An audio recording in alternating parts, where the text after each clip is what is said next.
ঘরের মধ্যে কে যেন একজন বসে আছে। কে? আমি চাঁদ, আমার এত জ্যোতি, আমার এত তেজ, ঘরের ভিতর থেকে জ্যোতি বেরিয়ে আসছে। কে বসে আছে? এক পা দু পা করে এগিয়ে গেল, ঘরের ভিতরে গিয়ে গেল, মা ইয়ে। ঠিক আপনাদের মতো একটা রমণী, সর্ব অলঙ্কারে ভূষিতা, সর্ব অলঙ্কারে ভূষিতা, সলজ্জিতা, আর তার অঙ্গের এত কান্তি, এত রূপ, ওই ঘরের ভিতরের গবাক্যের ফাঁক দিয়ে সেই রশ্মি ছড়িয়ে পড়েছে। চাঁদ গিয়ে দরজাটা খুলে ফেললো, আর দরজাটা খুলে ফেলে ওই যে অবগুণ্ঠনাবৃত যে রমণী, সেই রমণীটির হাতটা ধরে বলল, কে তুমি? আমি তোমার পানি গ্রহণ করতে চাই। কে তুমি? ঘোমটা খুলে ফেলেছে। কে? না আর কেউ নয়, দেবগুরু বৃহস্পতি স্ত্রী তারা। নরাধম, এ কি করেছিস?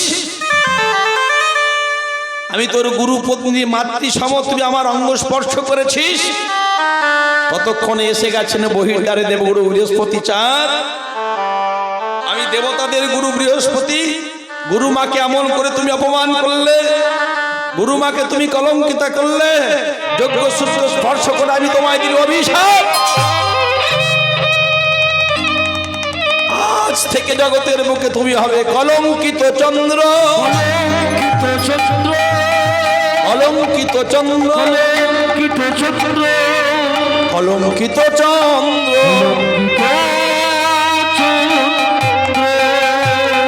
অভিশাপ দিলাম জগতে অন্য কোনো মানুষের যাতে ক্ষতি না করতে পারো। রূপের অহংকার দেখছি তোমার তো 27 খানা স্ত্রী, রোহিণী, ভরণী, কীর্তি, দামী, গোচর, আপনার বসু, পুষ্পা, শতরূপা, শোভনা। তারপরে তুমি এ কর্ম করলে, জগতে দ্বিতীয় কোনো মানুষের ক্ষতি না করতে পারো, সেই জন্য অভিশাপ দিলাম আজকে থেকে তুমি বক্রপথে মানুষের ঘরের মধ্যে প্রবেশ করতে পারবে না। চাঁদ কেঁদে উঠল, গৌর হরি তুমি সেই কৃষ্ণ? ভক্ত তো ভুল করবে, ভগবান তো তিনি ক্ষমা করেন। আমি অন্যায় করেছি। গৌরী বলল, তুমি কলঙ্কিত চাঁদ হয়ে আমার সঙ্গে তুলনা করতে এসেছো। তুমি যেখানে আলো দিতে পারো না, ভক্তের মনের মধ্যে তুমি প্রবেশ করতে পারো না, আমি ভক্তের মনের মধ্যে প্রবেশ করি। ঘরের কোণে তুমি যেতে পারো না, আমি ভক্তের ঘরের কোণ থেকে নামের দ্বারা ভক্তকে বাইরে বাহির করে আনতে পারি। হে রে সুধা করো মূরছিত চরণ তলে।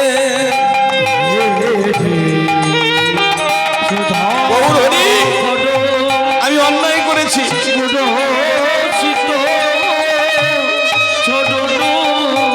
এবার আকাশের চাঁদ কেঁদে বলে,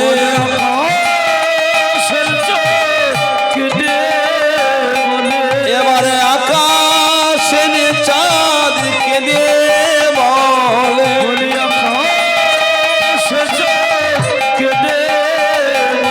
আমি অনাম বলে দিও না ফেলে। এবারে ভেসে দুটি আখি জলে, এবারে ভেসে দুটি আখি জলে। হৃদয় গৌর হরি, ভেসে দুটি আখি জলে,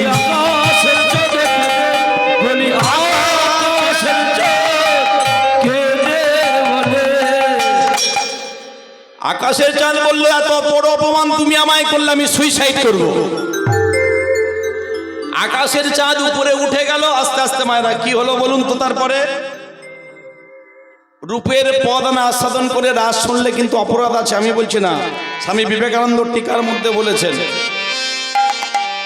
লক্ষ্য করবেন খুব ভালো করে। আকাশের চাঁদ এইবার উপরে উঠলো, উঠে সেখান থেকে আছাড় খেয়ে মাটিতে পড়লো। তবে আকাশের চাঁদ কিন্তু মরল না। কেন? অমৃত খেয়েছিল। আগামীকাল সকালবেলা বাড়িতে একটা পরীক্ষা করবেন মায়েরা, বাবারাও করবেন। 10 টাকা করে ছোট ছোট আয়না পাওয়া যায়। আয়নাটা নিয়ে গিয়ে শক্ত মাটির উপরে বা সানের উপরে আছাড় মারবেন। মারলে আয়না ভেঙে যাবে। দেখবেন প্রত্যেকটা ছোট ছোট টুকরোর মধ্যে দেখবেন আপনার মুখ দেখা যাচ্ছে, যাচ্ছে তো। যখন আকাশের চাঁদ উপর থেকে পড়লো এবং কটা ভাগে ভাগ হলো, 10টা ভাগে ভাগ হয়ে গেল। কাঞ্চনা বলছে কিরে 11টা নয় 9টা নয় 10টা? বললো না, 10টা ভাগে ভাগ হয়ে গিয়ে বললো গৌর হরি তুমি তো পতিত পাবন নাম ধরেছো, আমি তো ভক্ত অপরাধ করেছি, তুমি তোমার চরণে আমার স্থান দাও। কি হলো?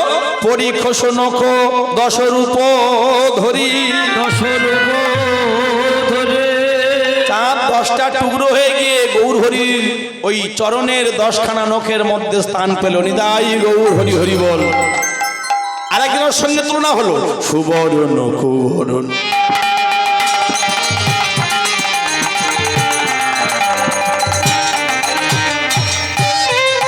সজনী প্রাণ সজনী। আস্তে আস্তে আস্তে মায়েরা, এর অহংকার ছিল না। আপনারা যেসব মায়েরা বসে আছেন এনাদের জন্য অহংকারটা হয়েছে। মোটা মোটা চেন গলায় পরে ঘুরে বেড়াবে। সুবর্ণ মানে সোনা, সোনার অহংকার হলো। বললো গৌর হরি সোনা, গৌর হরি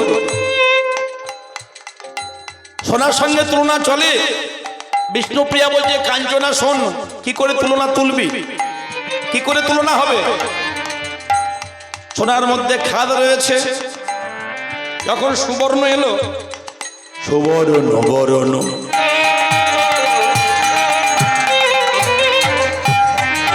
হেরি নিজ কুবরণ পৈঠল অনাল সন্তাপে, পৈঠল অনল সন্তাপ। গৌর সুন্দর বললো তুমি খাদ্যযুক্ত সোনা হয়ে আর সামনে সামনে সরে আসুন। এবার তত্ত্ব বলবো। কেন সমস্ত দেবতার পূজায় বেল পাতা লাগে আর কৃষ্ণ সেবায় তুলসী পাতা লাগে? তাহলে সারা জীবন ধরে পূজা করে যাবেন, ভগবানের থেকে ভালোবাসা, ভগবানের থেকে কৃপা করুণা কিচ্ছু পাবেন না। বিনিময়ে 5 টাকার পুণ্য করতে গিয়ে 50 টাকার পাপ কুড়িয়ে নিয়ে বাড়ি যেতে হবে। সামনে শিব চতুর্দশী বলবো না, বলবো না, লীলা করবো, বলবো। যদি বলতে বলেন তাহলে একটু বলবো। তাহলে এইবার সুবর্ণ, আমি গৌরচন্ডিকাটা সমাপন করি। সুবর্ণ মনে সোনা। হ্যাঁ, সুবর্ণ বলল কি, গৌর সুন্দর আমায় অপমান করেছে, এই জীবন আমি রাখবো না। এই যে একজনের কাছে গিয়ে দরজায় ধাক্কা দিচ্ছে, কি ব্যাপার, কে? বললো আমার নাম সুবর্ণ। সুবর্ণ, বেশ ভালো কথা, কেন এসেছো? বললো ভাই আমি সুইসাইড করব। কি বললে? আরে তুমি মরবে কোন দুঃখে আমার কাছে এসেছো? বলে আমার গায়ে একটু আগুন লাগিয়ে দাও। তা বলুন তো মায়েরা, কোন মরাটা সব থেকে কষ্টদায়ক? বৈষ্ণব মহাজনরা সিদ্ধান্ত করছেন,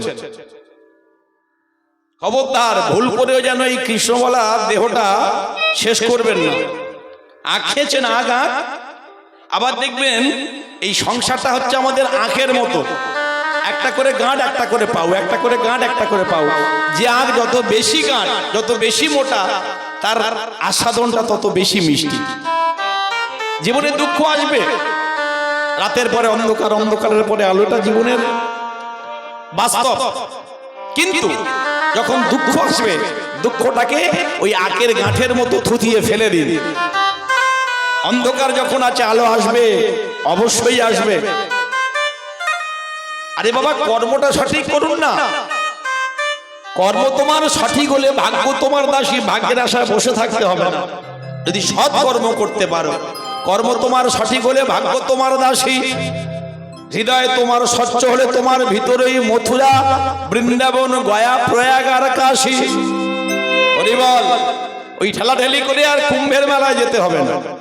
যদি প্রকৃত ডাকার মতো ডাকতে পারেন, বৃন্দাবনের কৃষ্ণচন্দ্র এসেছে, প্রমাণ আছে। তাহলে যদি বলবেন যাব না, অবশ্যই যাবেন। তীর্থ পর্যটনে সমস্ত জীবনের পূর্ব জন্মের প্রারব্ধ পাপ সব ক্ষয় প্রাপ্ত হয়। তাহলে এলো কোথায়? ওই যে চলে যান বীরভূমের জয়দেব কেন্দুলি মেলায়, প্রতিব্রতা রমণী, সতী শিরোমণি দিন রাত স্বামীর চরণ সেবা করে। গৃহকর্ম করে ভগবানকে ডাকে। কত বড় সরলতা, কত বড় ভক্তি, কত বড় বিশ্বাস। যিনি গীত গোবিন্দ নামের রচয়িতা কবি জয়দেব, কবি জয়দেব ভগবান গোবিন্দের স্বরূপটাকে দেখতে পেলেন না, পথ সম্পূর্ণ করতে পারলেন না, স্থানে গেলেন। আর জগৎ স্বামী জগৎপতি হয়ে জয়দেবের রূপ ধারণ করে চলে এলেন। তাই তো মকর সংক্রান্তিতে আজও লক্ষ লক্ষ ভক্ত গিয়ে সেই অজয় নদ, সে নদী হয়ে গেল মা উত্তর থেকে দক্ষিণ বাহিনী গঙ্গা, সেখানে গিয়ে সাগরে স্নান করলে যে পুণ্য অর্জন হয়, আর কদম্ব খণ্ডির ঘাটে সেখানে গিয়ে স্নান করলে তার থেকে আরো বেশি পুণ্য সঞ্চয় হয়। আমার ভগবান গোবিন্দ কার জন্য এলেন? আপনাদের মতো মায়েদের জন্য এলেন। এই জন্য আপনাদের নাম মা, যার মধ্যে মমত্বটা আছে, যার মধ্যে ভালোবাসাটা আছে। যখন এলেন কবি জয়দেবের রূপ ধারণ করে, পদ্মা পদ্মা আমি বড় ক্ষুধার্ত, দাও দাও আমায় সেবা দাও। পদাবলী সম্পূর্ণ করলেন, আর পদাবলী সম্পূর্ণ করে যখন শয়ন কক্ষে গেলেন, যেমন করে মায়েরা স্বামীর জন্য অন্ন ব্যঞ্জন বেড়ে দিয়ে একটু বেশি করে চাপিয়ে দেয়, স্বামী যেটুকু সেবা করলেন অবশিষ্ট রেখে দেয়, যেমন প্রতিদিন করেন। মা পদ্মা তো আর জানে না আজকে নিজের স্বামী জয়দেব নয়, সাক্ষাৎ জগৎ স্বামী ভব বিরিঞ্চ অনাসাদিত জন ইন্দ্রচন্দ্র বরুণ কুবের কোটি কল্প কাল ধরে ক্ষীরদের কুলে গিয়ে প্রার্থনা করে যার চরণ সাধন ভজনে পায় না, কিচ্ছু লাগবে না, লাগবে না তোমার কোনো মন্ত্রতন্ত্র, লাগবে না কোনো ঠিকানা, সোজা হও সরল হও, পাবে তুমি গোবিন্দের সেই চরণের ঠিকানা। নিজের স্বামী মনে করে পদ সেবা করে এসে সেবা করছেন, আর আসল জয়দেব এসে উপনীত হয়েছেন। পদ্মা পদ্মা একই কোনোদিন তো তুমি এমন করো না, আজকে কি করো? দাঁড়াও, কে তুমি? আমার স্বামী তো শয়ন মন্দিরে, তাকে আমি ঘুম পাড়িয়ে এসেছি। সত্য করে বলো, কোন ছলাকলা নিয়ে তুমি আমার কাছে এসেছো? জয়দেব কেঁদে উঠলেন, হে ভগবান, আমি এমন ধার্মিক সৎ, আমার ঘরে কে এসেছিল তাহলে? প্রমাণ স্বরূপ দেখালেন, দেখো তো পদ্মা, যে তৈল পাত্র তুমি আমার হাতে দিয়েছিল সেই পাত্রটা আমাদের কিনা? হ্যাঁ সেটাই তো। যিনি আগে এসেছিল, তুমি যাকে স্বামী বলে সেবা করেছো, যাকে সেবা দিয়েছো, তোমাকে তেলের পাত্র দেখিয়েছে? বললো না। বললো চলো তো। বললো উনি গ্রন্থ মন্দিরে গিয়েছিলেন। গ্রন্থ মন্দিরে গিয়েছিলেন? তবে কি আমার প্রাণের ঠাকুর এসেছে? পদ্মা, আমার ডাক এলো না, তোমার ডাক এলো। চলো তো পদ্মা। পদ্মাবতীকে সঙ্গে করে নিয়ে দেখছেন, সারেগার খণ্ডলম মম শ্রেষী মণ্ডলম, ওই পর্যন্ত জয়দেব লিখেছিলেন। আর তার পরবর্তী পদটা দেহি পদ পল্লব মুদারম, ভগবান গোবিন্দ সেটা বাঁকা অক্ষরে আজও লিপিবদ্ধ করা আছে, লেখা আছে। জয়দেবের বুঝতে বাকি দিল না, পদ্মা পদ্মা চলো চলো, কোথায় শয়ন করে আছেন আমার প্রভু? তো সাক্ষাৎ আমার প্রভু এসেছিল, সাক্ষাৎ আমার ভগবান এসেছিল, চলো চলো। পদ্মাবতীর কর্তা ধরে ধীরে ধীরে যেই নাকি শয়ন মন্দিরে প্রবেশ করেছেন, শয়ন মন্দিরে গিয়ে দেখছেন, শয়ন মন্দিরে গিয়ে দেখছেন যেন শয়ন মন্দিরে কেউ শয়ন করেছিল। বিছানা বালিশ দেখে মনে হয়, বিছানার বালিশ দেখে মনে হয় একটু আগে কেউ শয়ন করেছিল,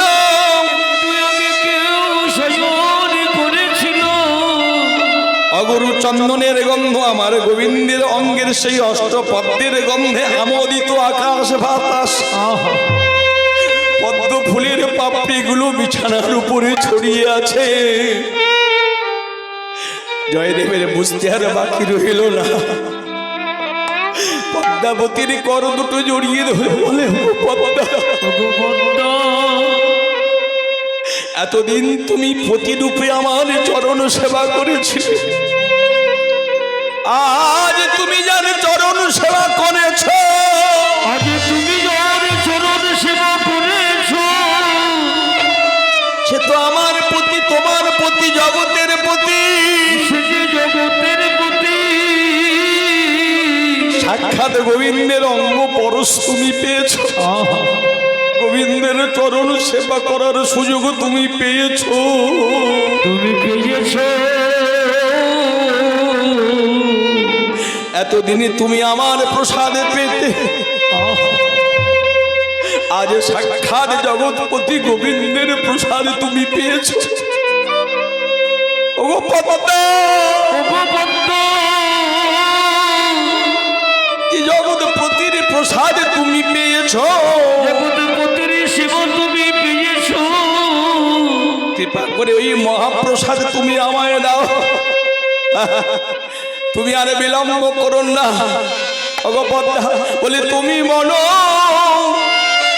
ভাগ্যবতী,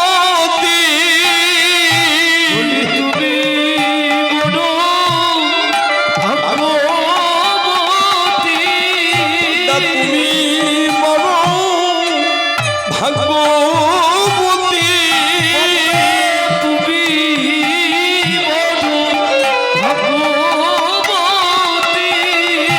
তুমি জগৎপতি রূপে পেলে জগৎপতি, তুমি বড় ভাগ্যবতী, তুমি পতি রূপে পেলে জগৎপতি, তুমি বড় ভাগ্যবতী, বলে তুমি সতী শিরোমণি, তুমি বড় ভাগ্যবতী, বলি আমি হলাম মন্দমতি, তুমি বড় ভাগ্যবতী, বলি আমার ভাগ্যে হলো তুমি বড় ভাগ্যবতী, বলি আমার ভাগ্যে হলো তুমি বড় ভাগ্যবতী, বলি ধরিলাম তোমার চরণে প্রতি, ভাগ্যবতী, তাই গৌর হরি হরি। তুমি বড় ভাগ্যবতী, তুমি বড় ভাগ্যবতী। এই বাংলার মাটিতে, বাংলার বুকে, কলিযুগের মাটিতে ভক্তমণ্ডলী ভক্তিমতী মায়েরা মাত্র 800 বছর আগেকার ঘটনা। সাক্ষাৎ ভগবান গোবিন্দ সে ওই কবি জয়দেবের ঘরের যে খড়ের ছাউনি, ভগবান কখনো কখনো ভক্তের খড় জুগিয়েছেন। এটা হচ্ছে সেই বাংলার মাটি, সেই ভারতবর্ষের মাটি, এই যে বড় ধন্য, বড় খাঁটি, সারা পৃথিবী তাকিয়ে আছে।